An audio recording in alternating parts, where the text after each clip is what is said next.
Keçer. O kız seni sevirse yolunda candan keçer. İndi meğer yine mi pencereden daş gelir? İndi hansı sevgide xumar gözden yaş gelir? Aydaş atan bəxtəvər attığın daşdan keçer.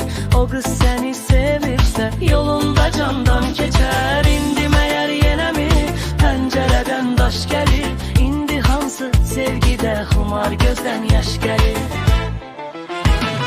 Gelin dostlar oynayak Reyhan Reyhan, deyək gülək şadlanak heyran heyran. Gelin dostlar oynayak Reyhan Reyhan, deyək gülək şadlanak heyran heyran.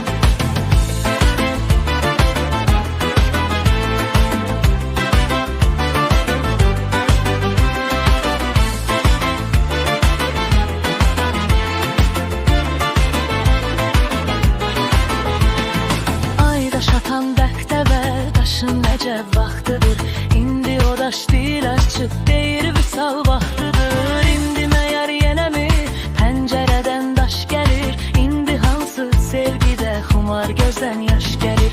Aydaş atan bəxtəvə daşın nəcəb vaxtıdır, indi o daş dil açıb deyir vüsal vaxtıdır. İndi məyər yenə mi pəncərədən daş gəlir? İndi hansı sevgidə xumar gözdən yaş gəlir?